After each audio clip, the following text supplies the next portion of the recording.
क्या रामायण सच में हुई थी या यह सब बस एक मनगढ़ंत कहानियां हैं? इसके ऊपर कई बार चर्चाएं हो चुकी हैं।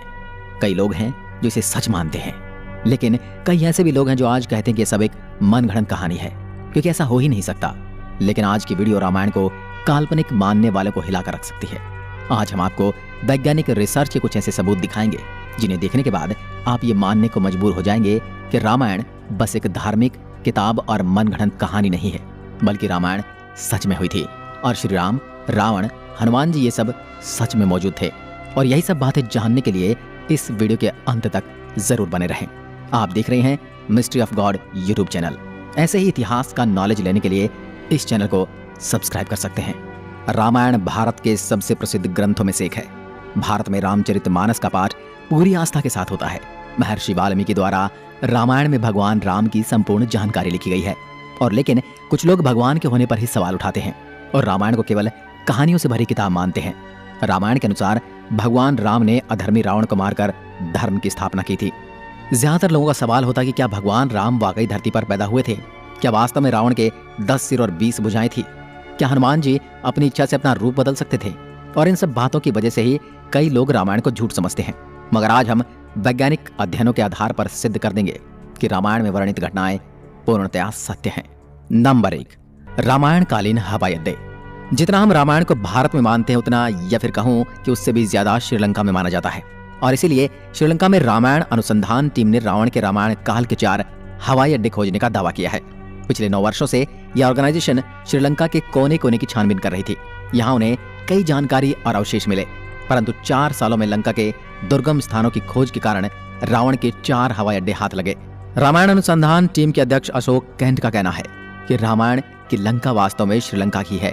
यहाँ उसानगोड़ा, गुरुलोपोथा, तोतुपोलाकंदा और वरियापोला नामक 4 हवाई अड्डे मिले हैं और इन्हें हवाई अड्डों से रावण पुष्पक विमान को आसमान में उड़ाता होगा। और यह हवाई अड्डे न सिर्फ ये बताते हैं कि रामायण सच में हुई थी, पर यह भी बताते हैं कि उसमें लिखी गई सारी बातें जिन पर हमें यकीन नहीं होता वो भी सच हैं। नंबर 2, रावण का महल। रामायण के अनुसार रावण सोने की लंका में रहा करता था, जिसे हनुमान जी ने जला दिया था। श्रीलंकन गवर्नमेंट को श्रीलंका में एक ऐसा महल मिला है और यह दावा है कि यह महल रामायण काल का है। इस महल से कहीं सीक्रेट रास्ते निकलते हैं जो उस महल को शहर के अलग अलग जगह से जोड़ता है। लेकिन जब रिसर्च टीम ने इन पर रिसर्च की तो पता चला कि गुफाएं नेचुरल नहीं बल्कि किसी समय ने इंसानों द्वारा बनाया गया था। श्रीलंकन हिस्ट्री के अनुसार रावण शहर के अलग अलग हिस्सों में अचानक से ही प्रकट हो जाया करता था और पलक झपकते ही उन हिस्सों से गायब होकर अपने महल में पहुंच जाता था। इसलिए जानकारों का मानना है कि रावण इन्हीं गुप्त रास्तों का इस्तेमाल किया करता था। अब इतने बड़े एविडेंस को हम कैसे नकार सकते हैं?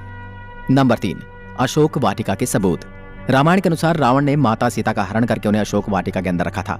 कहा जाता है कि अशोक वाटिका रावण का सबसे पसंदीदा स्थान था। ये जगह इतनी रहस्यमयी थी कि हनुमान जी इसे आसानी से ढूंढ नहीं पाए थे। मगर हैरानी की बात तो ये है कि वह अशोक वाटिका आज भी श्रीलंका में मौजूद है।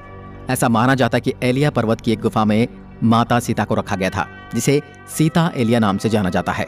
यहाँ सीता माता का एक मंदिर भी है जिसे विरांग टोक कहते हैं और वही आंगना से 10 किलोमीटर की दूरी पर है। यहीं पर सीता जी का अपहरण कर पुष्पक विमान को उतारा गया था। मगर यहाँ पर जिस बात ने सबसे ज्यादा चौंकाया वो यहाँ मौजूद पेड़ हैं। रामायण ग्रंथ में इस बात का जिक्र मिलता है कि अशोक वाटिका में अशोक के वृक्ष बहुत ज्यादा थे, इसलिए इसका नाम अशोक वाटिका रखा गया था।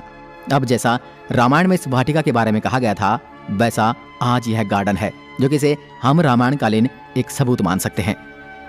नंबर 4, द्रोणगिरी पर्वत। दोस्तों, रामायण में लिखा हुआ है कि युद्ध में जब मेघनाथ द्वारा लक्ष्मण जी मूर्छित हो गए थे, उनकी जान बचाने के लिए संजीवनी बूटी की जरूरत पड़ी, जिसके लिए जड़ी बूटी लाने का जिम्मा हनुमान जी को दिया गया था। तब हनुमान जी संजीवनी बूटी लाने के लिए द्रोणगिरी पर्वत पर गए थे। हनुमान जी को जब संजीवनी बूटी का पता नहीं चला तो वह द्रोणगिरी पहाड़ के एक टुकड़े को ही उठाकर ले आए। मान्यताओं के अनुसार ये वही पहाड़ है जो आज भी वहां पर मौजूद है। कुछ लोग इसके बारे में कहते हैं कि आज भी उस पर्वत पर वह निशान मौजूद है जहां से हनुमान जी ने उसे तोड़ा था। लेकिन जिस पर्वत का जिक्र रामायण में मिलता है वहां आज मौजूद है। जड़ी बूटी देने के बाद हनुमान जी ने इस पहाड़ के टुकड़े टुकड़े कर इसे श्रीलंका में फेंक दिया था। जहां जहां इस पहाड़ के टुकड़े गिरे वहां के पेड़ पौधे और जड़ी बूटी बाकी जगहों से अलग होती हैं। और सच में श्रीलंका में कई कमाल की जड़ी बूटियां मिलती हैं। श्रीलंका में हिमालय की जड़ी बूटियों का मिलना इस बात का पर्याप्त सबूत है कि लक्ष्मण जी को संजीवनी देने की घटना पूर्ण रूप से सत्य है। क्योंकि ये जड़ी बूटियों के पौधे उस स्थान पर मिले हैं जहां पर लक्ष्मण जी को संजीवनी दी गई थी, जबकि दूसरे हिस्से में इस प्रकार की कोई जड़ी बूटी नहीं मिलती। नंबर 5, राम सेतु। रामायण सच में होती इसका सबसे बड़ा प्रूफ है राम सेतु। राम सेतु को एडम्स ब्रिज भी कहा जाता है और इसके बारे में पक्का सबूत तब मिल गया जब नासा ने सैटेलाइट तस्वीरें जारी की। पैसिफिक ओशियन की तस्वीर में कुछ ऐसा था जिसे देखकर वैज्ञानिक भी हैरान रह गए। पैसिफिक ओशियन के हिस्से में साफ तौर से पत्थरों की एक लाइन बनी हुई नजर आ रही थी।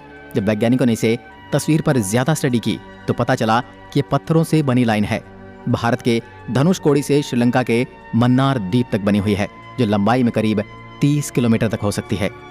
पैसिफिक ओशियन में जिस हिस्से में नासा के वैज्ञानिकों के पत्थर से बना पुल नजर आया था, ये वही जगह है जिसका जिक्र रामायण में मिलता है।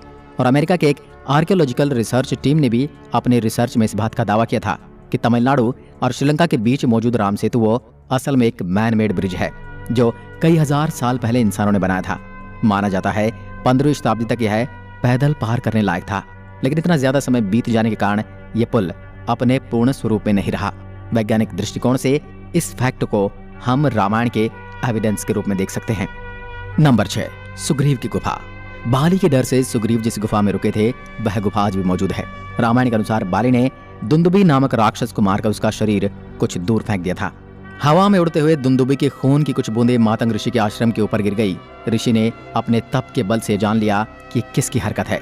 फिर क्रोधित ऋषि ने बाली को श्राप दिया था कि कभी भी ऋषि के पर्वत के क्षेत्र में आएगा तो उसकी मृत्यु हो जाएगी।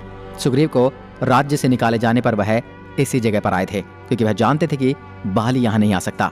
यहीं पर उनकी मुलाकात राम जी से भी हुई थी और बाद में राम जी ने बाली का वध किया था और सुग्रीव को किष्किंधा का राज्य सौंप दिया था। और ये सारी गुफाएं आज भी मौजूद हैं। नंबर 7, राम सेतु के पत्थर। भगवान राम ने समुद्र को पार करने के लिए बंदरों की सहायता से लंका तक पुल बना दिया था। कहा जाता है कि इस पुल के माध्यम से श्री राम की पूरी वानर सेना रावण से लड़ने लंका गई थी। मगर हैरानी की बात तो ये है कि राम सेतु में इस्तेमाल किए जाने वाले पत्थर आज भी मौजूद हैं। राम सेतु पुल के पत्थर पानी पर तैरते थे। रामेश्वरम में सुनामी के दौरान कुछ पत्थर जमीन पर आ गए थे।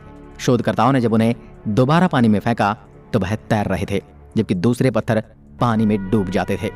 शोधकर्ताओं के अनुसार इसके लिए एक विशेष प्रकार के पत्थर का इस्तेमाल किया गया था, जिसे विज्ञान की भाषा में प्यूमाइस स्टोन कहते हैं। यह पत्थर पानी में नहीं डूबता और तैरने वाला यह पत्थर ज्वालामुखी के लावा से आकार लेते हुए अपने आप बनता है।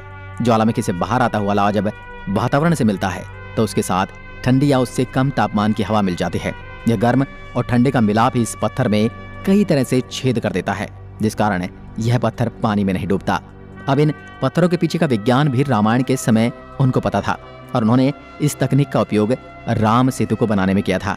यह रामायण का एक पुख्ता और मजबूत सबूत है। नंबर 8, जली हुई लंका के सबूत। रामायण ग्रंथ के अनुसार हनुमान जी ने लंका के सोने की नगरी को जला दिया था, मगर अभी कुछ एविडेंस मिले हैं जिन्हें लेकर कहा जा रहा है कि लंका के जलने के सबूत आज भी वहां पर मौजूद हैं। जिस जगह पर श्रीलंका को जला गया था वहां की मिट्टी आज भी काली है, जबकि उसके आसपास की मिट्टी का रंग वैसा ही है जैसा कि नॉर्मली मिट्टी का होना चाहिए। बस इतने से इलाके में ही काली मिट्टी मौजूद है जो कि जली हुई लंका के सबूत को बताती है। इस बात को भी हम एक इत्तेफाक कहकर टाल नहीं सकते। अब जब आपको इतने सारे प्रूफ दिए जा रहे हैं, यहाँ तक इतने सारे प्रूफ कोई इत्तेफाक नहीं हो सकते, तो इसलिए यही साबित होता है कि रामायण सच में घटित हुई थी। आपका क्या विचार है हमें कमेंट में लिखकर जरूर बताएं। एक बार फिर मिलते हैं एक और ऐसी दिलचस्प वीडियो के साथ। तब तक के लिए नमस्कार। जय हिंद, जय भारत, जय श्री राम।